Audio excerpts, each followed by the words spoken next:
Le marché nocturne à Delhi, en Inde, bondé, animé. Il est presque minuit, la fraîcheur du soir est bienvenue après la chaleur étouffante de la journée. Nihang a 16 ans, elle y vient pour trouver de la nourriture. Elle cherche quelque chose à manger dans les poubelles des marchands, pour elle, ses frères et ses sœurs. Ses 4 enfants vivent seuls à Delhi.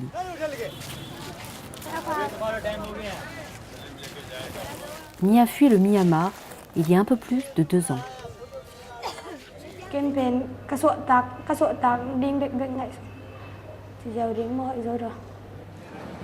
Les soldats sont venus un jour lui demander où son père se trouvait, a-t-elle expliqué. Elle a répondu dans les champs. Ils se sont mis en colère et l'ont giflé. Nia a eu peur et elle s'est enfuie chez des amis non loin, puis vers l'Inde.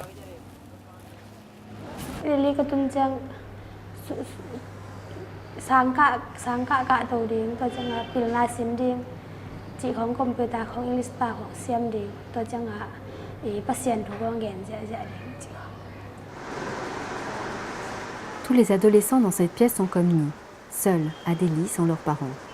Leur voyage a été très difficile.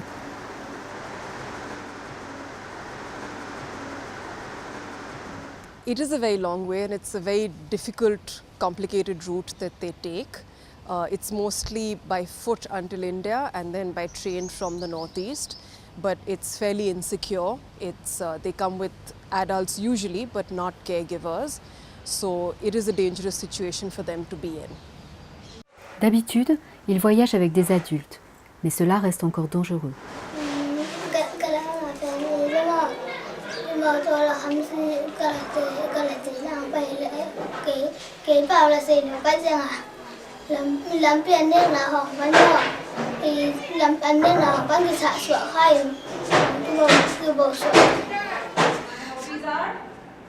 Au centre Don Bosco, un partenaire du HCR, de jeunes réfugiés comme Ni reçoivent une aide et une formation. Toutefois, ils restent livrés à eux-mêmes pour survivre. Il y a quelques mois, les 2 jeunes frères et sœurs de Ni ont fait le même voyage pour venir en Inde.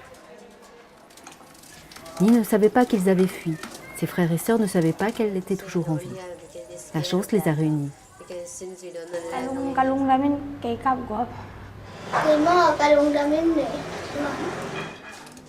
Mais leurs retrouvailles font naître un sentiment mitigé. Ils vivaient auparavant avec une famille.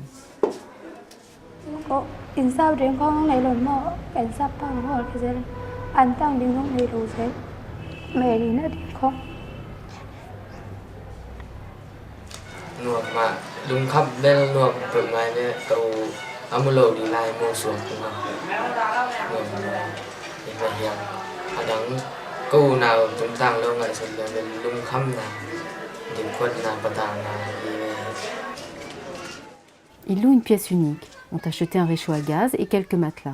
Ensemble, ils disent qu'ils se sentent plus en sécurité, mais ils doivent subvenir eux-mêmes à leurs besoins.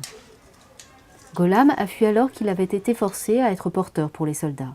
Il cherche un travail en vain.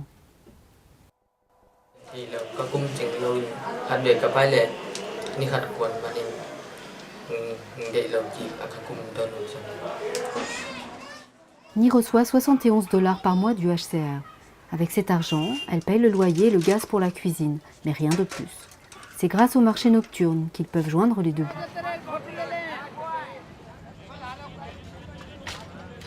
Leurs visages sont marqués prématurément par l'angoisse. Ils savent que rentrer dans leur pays est impossible. Le HCR estime que plus de 600 enfants non accompagnés se trouvent dans cette situation.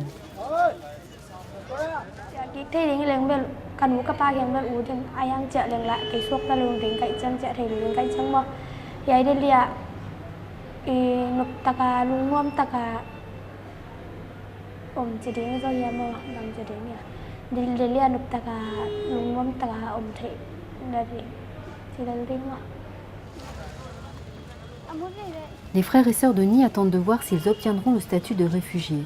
Si c'est le cas, alors ils recevront une assistance du HCR. Toutefois, leur vie restera difficile.